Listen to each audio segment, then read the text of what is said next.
Estimados hermanos, ministros y pastores de nuestra querida Iglesia Pentecostal Unida en Europa, desde su amada República de Colombia, un saludo afectuoso para todos ustedes, desde luego extensivo a la familia misionera, mi maestro de niñez, el hermano Marcos Pavón, y desde luego su esposa e hijos, de quien deseamos continúen viendo el fruto de su siembra en las tierras españolas.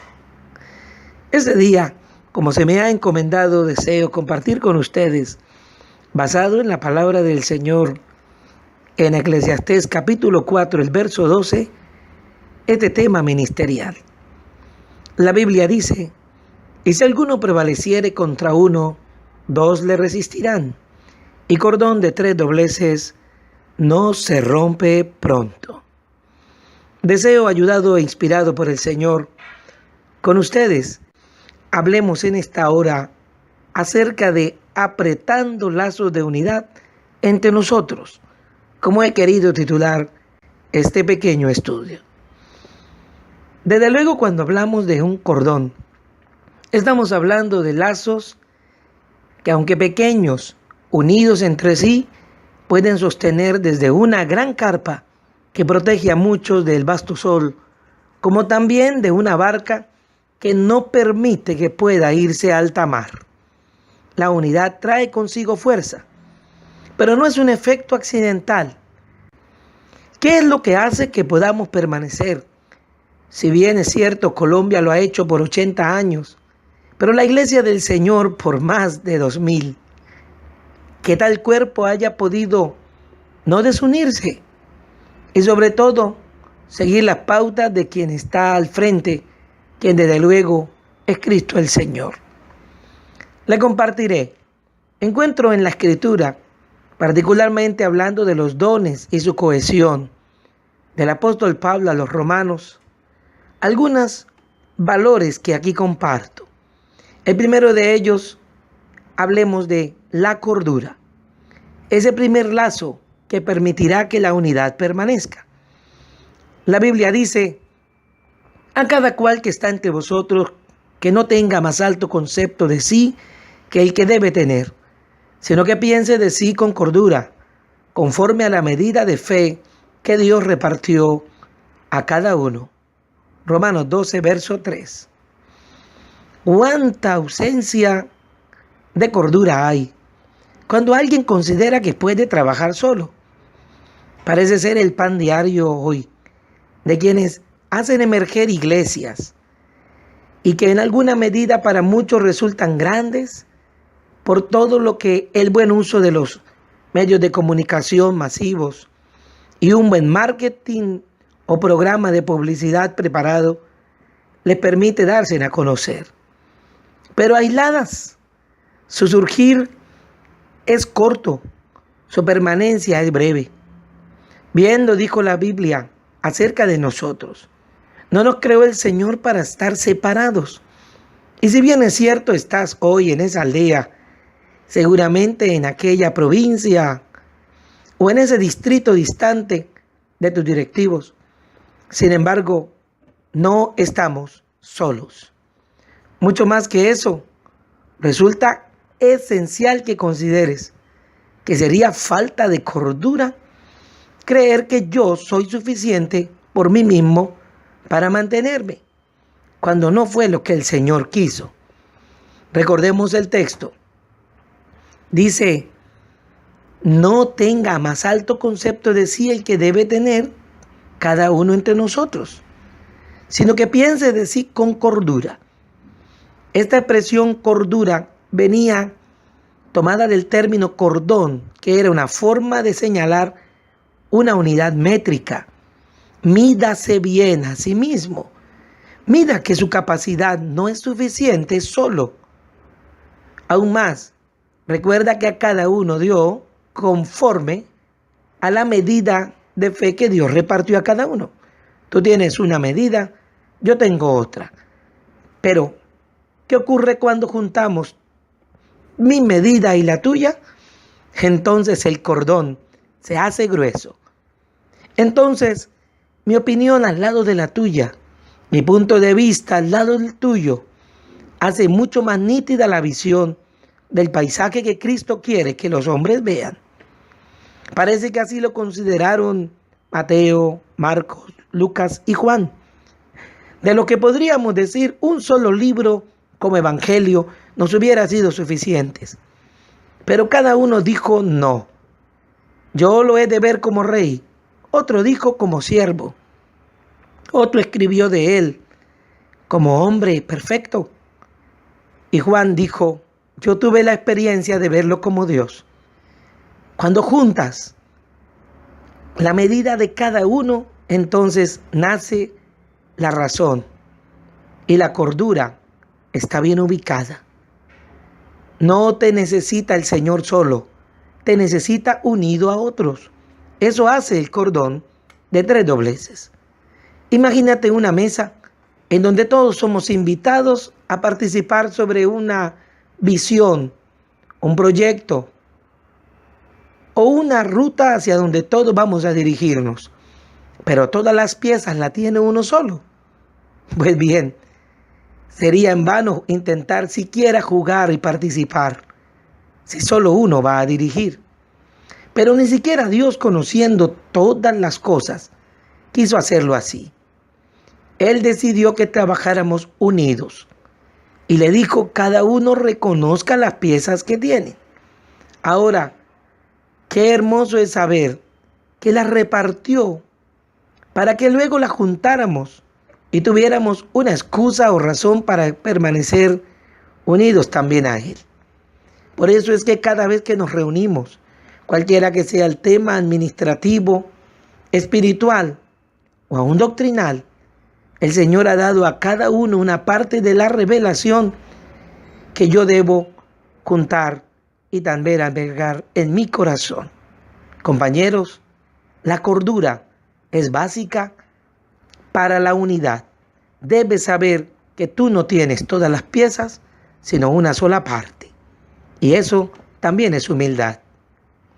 Un segundo aspecto que va a ayudarnos a que el temple de la unidad permanezca es un segundo lazo, y lo llamaré el lazo de la equidad. ¿Qué dice la Biblia acerca de ello? Romanos 12, verso 4 dice, porque de la manera que en un cuerpo tenemos muchos miembros, pero no todos los miembros tienen la misma función. Parece que hay quienes consideran que así sí debería ser. Líderes que forzan a hacer de la iglesia una empresa donde todos son uniformados, donde, aunque cada uno traiga su propio color, es llamado a imitar únicamente sermones, a repetir predicaciones, a recibir un libro cada año donde están escritos los sermones que de manera simultánea todas las congregaciones recibirán. Y finalmente, aunque parezcan uno solo, nunca antes han sido tan desgregados. En la experiencia como misionero en el país donde Dios me permitió desarrollar mi ministerio, encontraba que las llamadas megaiglesias solo hacían de sus predicadores títeres haciendo resonancia de la voz de su propio líder autodenominado apóstol. Pero no quiso el Señor hacer eso con nosotros. A nosotros nos llamó un cuerpo con diferentes miembros y los miembros actúan distinto. No intentes ser la parte del cuerpo que está arriba si Dios te hizo para estar al lado. No viviremos la parábola de la zarza escrita en el libro de Jueces, donde ella quiso hacer lo que otros hacían sin tener el don o la facultad que Dios les dio. Pero qué privilegiados somos, iglesia, cuando el Señor quiso darnos dones y hacer un gran salpicón de colores, en donde lo que tú sí tienes sirve al otro que no lo tiene. Él decidió repartir esos dones en los miembros para que no necesitemos unos a otros.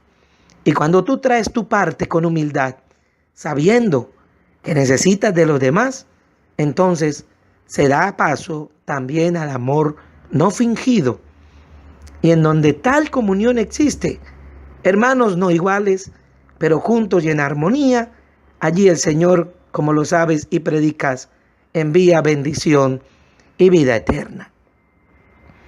Continuaré para una tercera característica que, unido a la cordura y a la equidad, también es un cordón que templa la unidad en nuestra iglesia. Y estoy hablando desde luego de la fe. Qué interesante, la fe. La Biblia dice, Romanos 12, versos 5 al 6. Así nosotros, siendo muchos, somos un cuerpo en Cristo, y todos miembros los unos de los otros. De manera que teniendo diferentes dones según la gracia que nos es dada, si el de profecía, esto hablando de quienes predican, úsese conforme a la medida de la fe. ¿Cuánto influye la fe en el crecimiento de nuestra iglesia? Y aunque podríamos hablar de la fe desde muchos puntos de vista, permíteme aplicarla a nuestra visión administrativa. La fe es confianza. Dios ha confiado darnos su palabra y cuando me la da, yo la creo y se la traspaso a otro compañero. Pero ese otro compañero, bien sea el supervisor de un distrito que recibe el dictamen del misionero, y luego él a sus propios pastores, todos confían que cada uno lo comparta al grupo que tiene a su cargo. El mismo apóstol Pablo le dijo a Tito y a Timoteo, ustedes tratan con personas que ni siquiera han visto mi rostro, pero sepan que el encargo que yo les doy, eso manden y enseñen. Hay fe. Se espera que el árbol crezca porque tú fuiste y colocaste la semilla. Y esa semilla, dice la Biblia, al caer traspasa las montañas y llega hasta arriba para emerger su pequeño retoño y luego hacerse un árbol gigante. Por eso tenemos una nación misionera en donde la doctrina no la cambias. Puedes cambiar tu estilo de predicar, pero el mensaje original, como vino de Dios, servido en platos diferentes, siempre su contenido es el mismo. Es lo que Dios, desde luego, también a ti y a mí nos demanda. Ahora bien, el enemigo sabe que si fuéramos desunidos, hará lo que un pez grande hace con los peces pequeños, perseguirlos y dispersos, ir tomando uno a uno.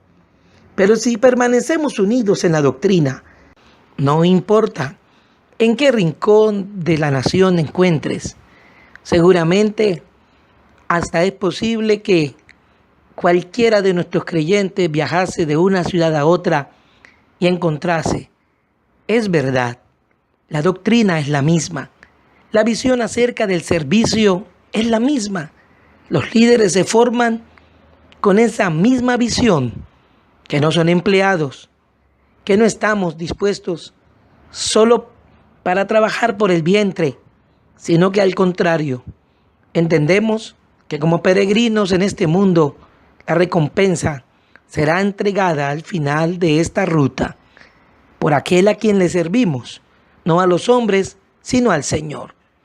Eso es lo que hace que cualquier nuevo mensaje encuentre que no tiene cabida, porque aunque estemos el uno al otro separados por kilómetros, tú permaneces en la unidad del mar del Espíritu y Él tiene que darse a la huida, pues no hay rincón en donde encuentre un vacío para poder devorar a alguno de nosotros.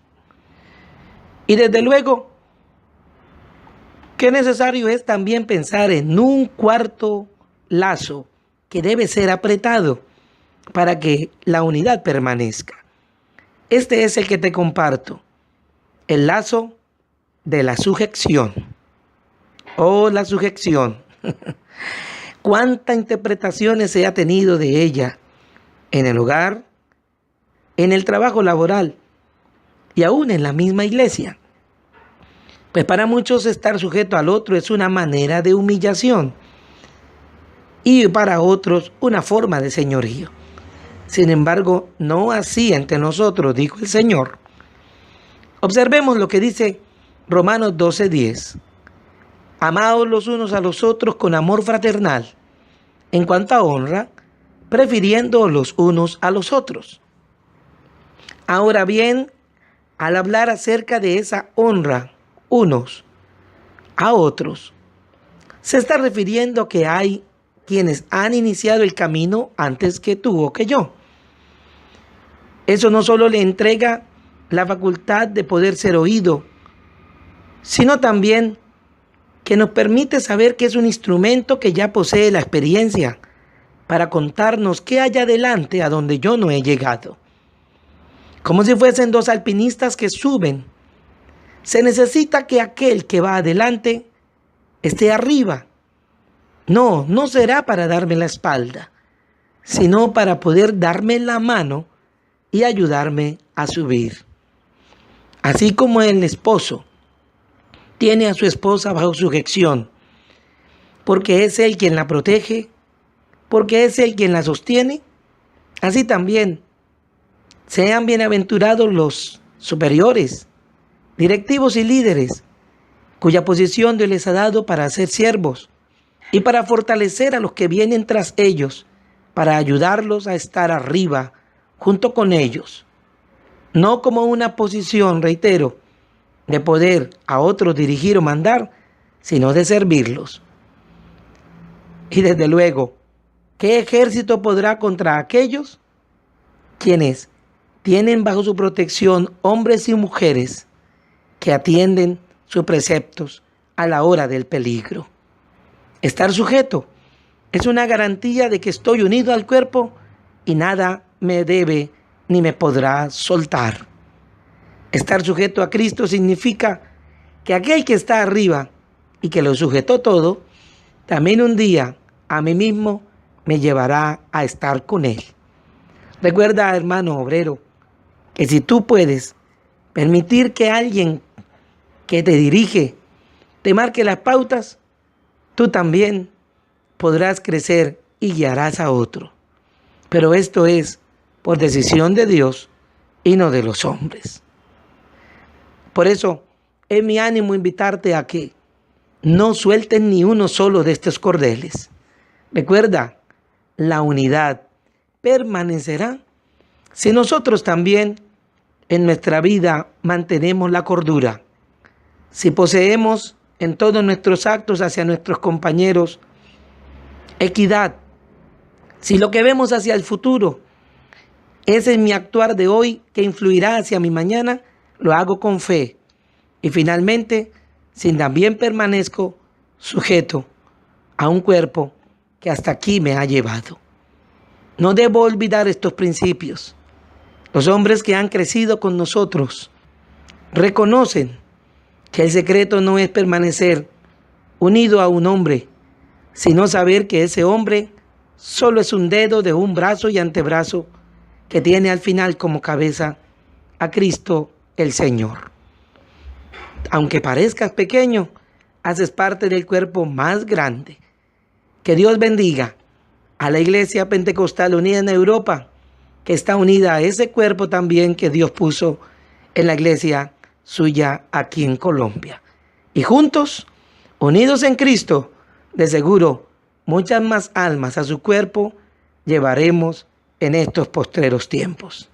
Un abrazo y espero algún día del Señor ver sus rostros y saber que somos uno también en Él.